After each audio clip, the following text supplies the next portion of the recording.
بسم الله الرحمن الرحيم الحمد لله رب العالمين والصلاة والسلام على سيدنا محمد بن عبد الله وعلى آله وصحابته أجمعين أما بعد السلام عليكم ورحمة الله وبركاته. وعليكم السلام ورحمة الله وبركاته. أبلابي بفي أبلونجي أبا الهداية إسلاميك ميديا أغاندا فيمنا أما تندوغا الله جل جلاله ولبيدلا أكسالنا أمبك محمد صلى الله عليه وسلم اللهم سيكو بينجلا نوكساسلا كوي مستوديو ونكلوا ليرو تودي وامو نشيخ وفي أبابوزيكو أبلاي الهداية. السلام عليكم ورحمة الله وبركاته. وعليكم السلام ورحمة الله وبركاته. tumtendeza wachitibu Allahu tabaraka wa taala na matenda majivu ibengane bireko nabiyuna Muhammad sallallahu alayhi wasallam. Unakulwa eroso kama wange bulijjo tabatira ne Sheikh Huzaifa mu program eno nolwairo kata sobodde kubeerawo era nabanga gwegwa asindise tuberenga ate twongera abantu okubategeeza ebikwata ku Islamu bwabwe. Omulundi ogwasemba twali twogera ku mulamwa ogwa Sidiq okubeera ow'amazima ne Allahu tabaraka wa taala, okubeera ow'amazima n'omwoyo gwe kennyini ng'omuntu, okubeera ow'amazima n'abantu n'ebitonde ebirala. Ne tulaba ebika by'omwoyo engeri gye guteekuddwamu emiteeko egy'enjawulo era seeka nga bwagenda okubituwa mu bufunze n'okubeera nga bitunnyonnyola. Faddal mashkuran. Barakallahu fika. Alhamdulillah wa kafa wa salatu wa salamu ala habibi Mustafa sallallahu alayhi wa sallam. Sheikh mukadde wange twali wano twalaba ku bika by'emyoyo tugamba nti Allahu tabaraka wa taala sunawe yatunyonyola mu Qur'ani moyo guteekateeka emiteekateeka za mirundi esatu. Yes sir. Twalaba waliwo omwoyo gwe yayogerako mu swati Yusuf yagamba nti omukyala we yagamba nti wama ubarri'u nafsi inna an-nafsa la ammaratu bisu'i illa ma rahima rabbi. Waliwo omwoyo nga gwokulagira kukola bibi kujjako gwe Allah gwabakoze eki gwabasaasidde. Agamba ng'omwoyo ogwo teguyina tugamba kyonna ekibi ekijja gugamba genda kola kati teguyina kkubo lyonna erikwatagana n'obulungi yadde obulungi. So nne tugamba nti ye tabia y'omuntu ey'embeera y'omuntu yonna ekya y'omuntu. Netulaba waliwo omwoyo Allahu tabaraka wa taala gwe yalayira n'agamba nafsi lawama, omwoyo gwebuulirira. Netulaba omwoyo gwokusatu annafsu mutmainna, omwoyo ogutebenkedde gwe yakowulanduza mu swati fajiri ya ayatuha nafsu mutmainna irji'i ila rabbika radiyatan mardiya li fi ibadi wadkhuli jannati. Kyezo tugamba nti omwoyo kasinga gutuuka kweyo level guba gumaze okubanga guli mu jjana. So nga ffenna kyetukola kyetwagala akati okubeera ab'amazima n'omwoyo gyaffe awujjabya emiteeko esatu naye egijja bitadarruju mpola mpola. Awola ne kyetuteekeddwa okukola nga twagala okubeera ab'amazima n'emyoyo gyaffe, kyetuteekeddwa okukola tulina okukola kye bayita jihadi nafsi. Nafsi ffe kennyini okulwanyisa emyoyo gyaffe tukoleka weefube tugirwanise. Baganda baffe abazikiri balina ekigambo ekyo nkyagala nnyo, tukoleka weefube. Ekyo kiyinza okujjayo ekifaananyi ky'ekigambo jihadi. Tukoleka weefube tulwanyise emyoyo gyaffe. Olw'ensonga omubaka sallallahu alayhi wasallama ezimu ku ntalo ezasembayo bwe lwaggwa najja abasahaba baali awo ng'ekyamazima bakoye n'abagamba ekyamazima jihadi ewedde tetukyaddamu kulwana jihadi zonna. Ne bagamba ku abantu baddukanga abantu bavanga mu busiraamu olwa jihadi kwata kiso ogenda kola kibiki naye n'abagamba nti jihadi eyo naga ne wasigaddeyo jihadi egi emu ate nga yesinga okubeera enzibu. N'abagamba bonna bagamba iki ate kaakati kukanyini obadde otugumiza jihadi eweddeyo egy'ensonga tugigadde kati tugenda ku nsonga ndala. Kale n'ababuuza n'abagamba lwaki jihadi tegenda ku mpagi z'obusiraamu. Basasama bagamba nedda olwo abatajja gisobola. Naye n'abagamba basigaddeyo jihadi emu. Bonna ne beebuuza jihadi kyeyo n'abagamba jihadi nafsi, okulwanyisa omwoyo go okuguteeka ku kkubo eggolokofu Mungu guteeka ku kkubo eggolokofu Allah wagala gubeere mujiri mutmainna wagano gante odkhuli fi ibadi wadkhuli jannati okuba nti gubeera kweyembeera. Allahu tabaraka wa taala muswati Ankabut ana yategeza uwetandikira wenyine baada audhu billahi minash shaitani rajim bismillahir rahmanir rahim Allah tuga alif lam mim ahasiba an-nasu an yutraku wa yaqulu amanna wa hum la yuftanun wa laqad fatanna alladhina min qablihim fala ya'lamanna Allahu alladhina sadaqu wa la ya'lamanna al-kadhibin. Allahu tabaraka wa taala yatugana tagenda kutuleka bule sawo tugambe nti tuli bakkiriza ffe tukkiriza alhamdulillah tumaze tuli ku busiramu tuli ku sunna tuli ku nkola ya salafu salih tuli ku ki tuli ku ngunde manhaji tuli ku mbere ahwali sufi tuli ku tetugenda kubyogera bwogezi tetugenda kweyita bweyisi tuli basufi ffe tuli basufi tuli basunni ffe tuli basunni ffe tuli basalafu ffe tuli baki ffe tuli baki tetugenda kubyeyita bweyisi wa illa yagamba ajja tugezesa mwekyo kye tukakasa nti tuli bakkiriza mwekyo tukakasa nti tuli bakkiriza tugenda kugezesebwa mu bukkiriza bwaffe. Allah ebigezo bingi lumu waliwo omusajja gwe nali naye bali boogera ku mali ya riba nemugamba nti simanyi kiki kiyinza kunsindikiza kulya riba angamba muganda wange bw'oba tonnasesema tomanya nti bulijjo togaaya nga tonnaba kufuna kizibu tomanya bukya bwe kizitowa kakati nti Allahu tabaraka wa taala mnanga ate abakkiriza bagezesa gwe kasoba ne imaani Allahu tabaraka wa taala akola ki akugezesa tulaba ambiya bonna abaka bonna Allahu tabaraka wa taala yabagezesa n'abagezesa n'ebintu bingi n'abagezesa n'ebintu bingi ate ebinene ebizito tulaba nabbi bonna nga Allah yabagezesa n'ebintu ebiki kakati naffe nno Allahu tabaraka wa taala kakati agenda tuleka bulesawo tugaye tuli bakkiriza okujjako ajja tugezesa ekiri nabbi kyagamba nti buli omu agezesebwa okusinziira ku imaani ye buli omu ku imaani yo gy'olina kwegezesa kwe bakugeza Allah kwakugezesa obuzito bw'aba nabbi n'ebigezo nebibeera bizito kati naffe bamashayikh naffe tuba n'ebigezo nga bizito ddala naye buli bw'okibuuka olinnye eddaala oba olinnye eddaala tulaba abamanyi baali baogera ku jihadi nafsi Allahu tabaraka wa taala yakola ebintu bibiri aljanna wannar ejjana n'omuliro kati ng'ate byonna byakolerera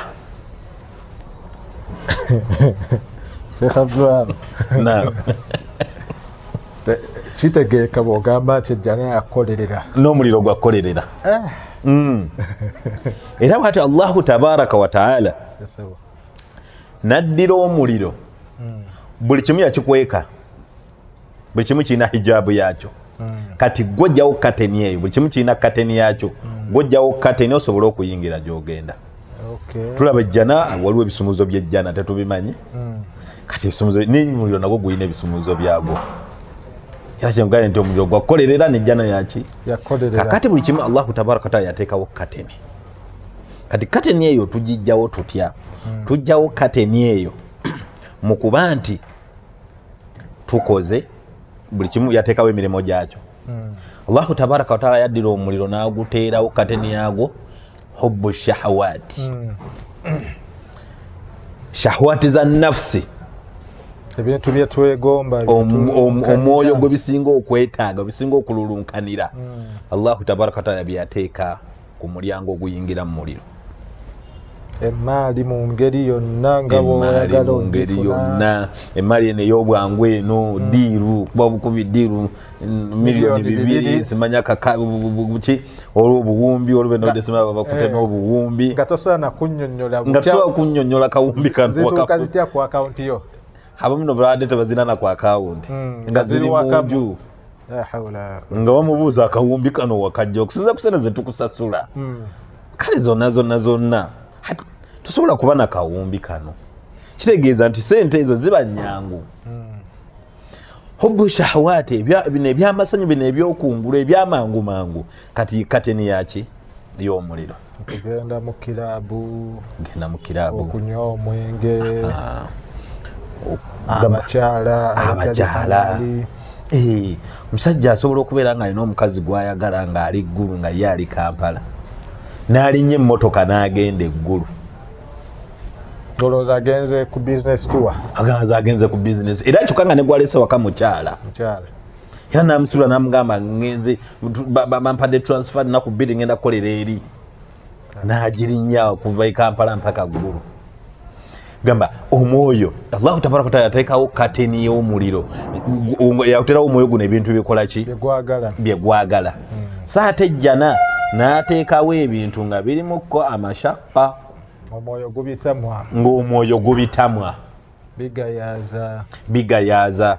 Takhayyali nti omusajja okeera buli lunaku eswala 5 ng'olina ozisaala mu jjama ku muzikiti.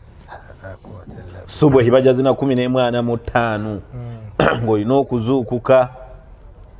Bwe kiba kikwetaagisiza kumala kunaaba omala okunaaba ogende ku masijidi ogisaale. Mu buseera obunyogoga obeerewo nga eswala ezo ozikwasaganya, obeerewo nga maali etaliiyo eya haramu wulira ng'ogitya n'ogyerekereza, obeerewo nga omukyala ne bw'aba akunyiriridde atya nga wallahi nga tosobola kuba nti omuwoowa ng'omwerekereza, n'obeerawo nga ekenga gwe buli kimu ebintu ebyo Allahu tabaraka wa taala bwe bakuleetera ddiiru nga oyitawo ekujja mu bwavu nga teri ku kkubo eggolokofu ogamba nedda kanjira ŋŋuma.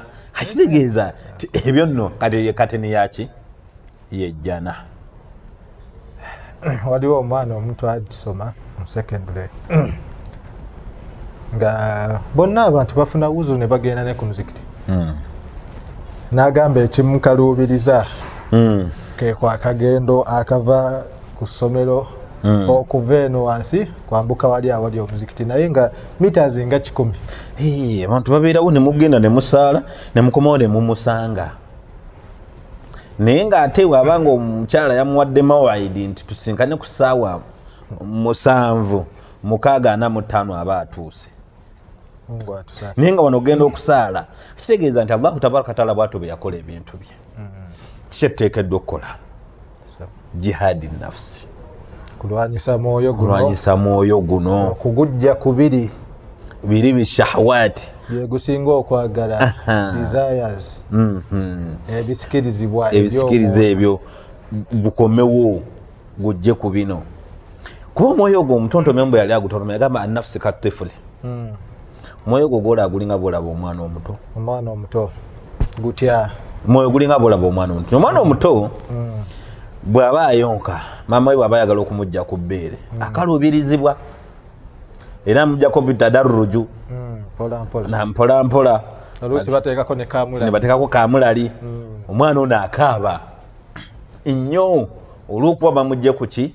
Kati n'omwoyo guno lw'oyagala okugujja ku kino kye gwagala gunyolwa gunakuwala guwulira ennaku okenyina okutandika obeera ng'owulira mbutufa si ye gwe kiringa omunywa sigala naye bwe gumaliriza kati bwe guba gumaliriza omwana omutono bw'agenda ng'amanyira mpola mpola mpola maama nti ebbeere kati kye kyamazima baalinzigyeko baalinzigyeko amanyiira era nebatandika okulimuwa ng'alikuba nga talyagala n'atandika okulya ebirala. Naye gwe maama w'omwana buli bw'akaaba n'ogamba ate munaye omwana wange akaabye kamuzzeeko wa myaka 3 ajja kuyonka mpaka 15 ng'akyayonka.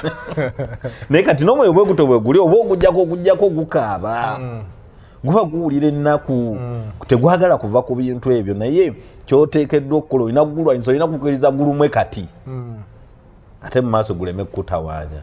Era ogenda okulaba abantu bangi obasanga nga gamba nti munaife twakubanga zikiraabu twakolanga ne kati tebikyatu nga muli yeebuuza oba twalinga tufaaki ng'alabira ddala kyangu nnyo okukola ki ng'anoonya fayida erimu nga tagiraba kati oba twali tufaaki.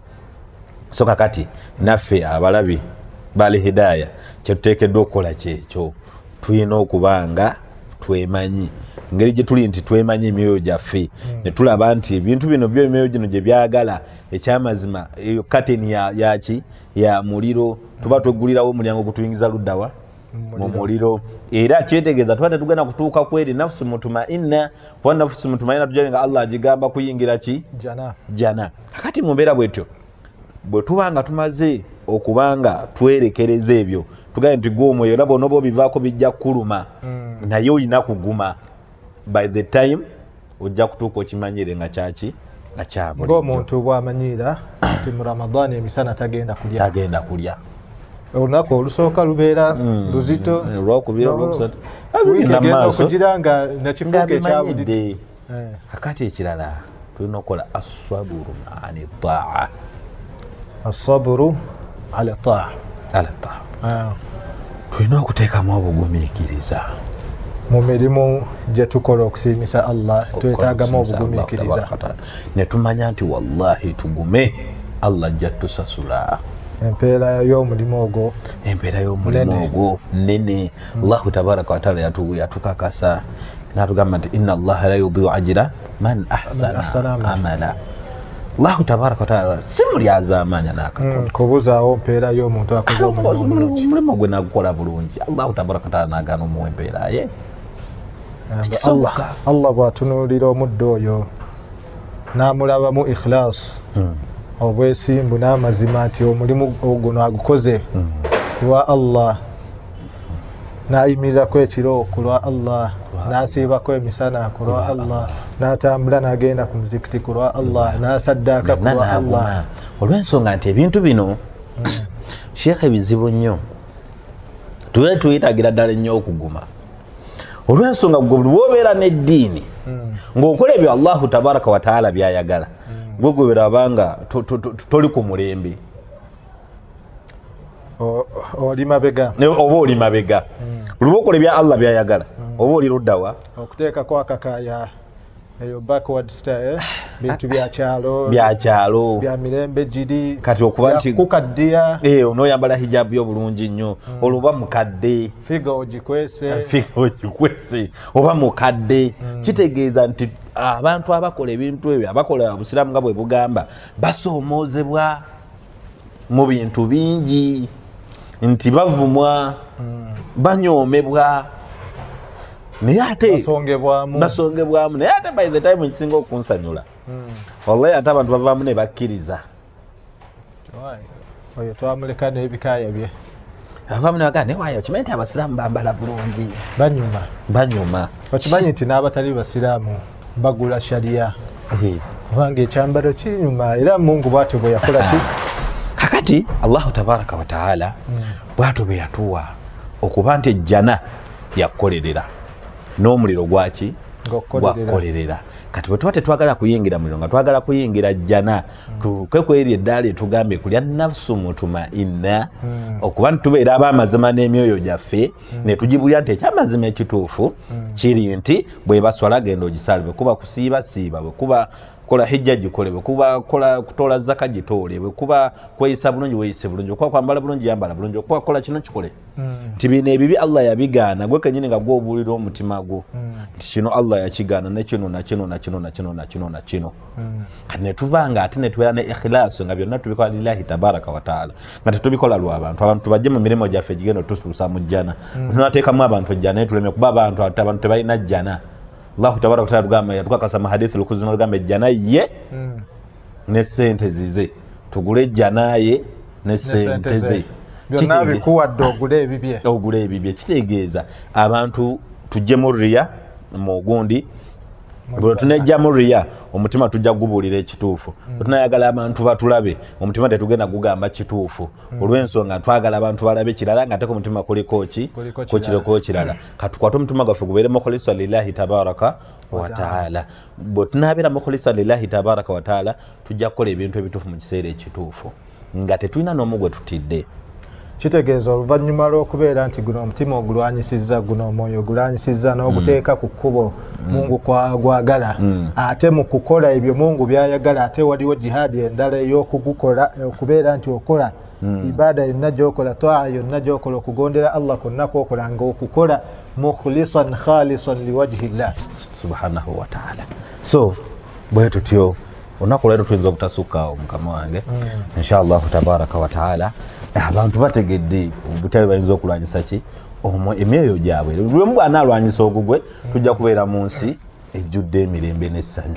So ate bwe tunaavaawo muntu kalanga bwe tumaze okulwanyisa emyoyo gyaffe tubeere ab'amazima ne bannaffe inshallah tabaraka wa taala tujja kutandikiraawo. Subhanaka Allahumma bihamdik nashhadu an la ilaha illa anta astaghfiruka wa atubu ilayka. Nsigadde nze Abdul Wahab Kivumbi Sonko omunaku eyeegulira yali akawera. Twebaza Seeka waffe ku lw'omusomo omulungi era ze zimu ku irimu ze tusoma mu Azhari ez'okubeera nti tulongoosa emyoyo gyaffe, irimu ya tazkiya, irimu ya tasawufu, okutukuza omwoyo gwo gulwanyise obeere ng'oguzza ku ekyo Allahu tabaraka wa taala kyayagala ne ku njigiriza y'omubaka Muhammadin sallallahu alayhi wa sallama. Era abaagezaako okubeera nti bakola mu mbeera eyo omuntu n'atuuka nti ibaada oba okugondera Allah gyali ne kufuuka sajiya ne kifuuka kitundutundu ku ye, nti abeeraawo mu mbeera yonna abeera mu zikiri, mu mbeera yonna abeera mu kutendeeza Allah, mu mbeera ze zonna abeera mu kusaalira omubaka Muhammadin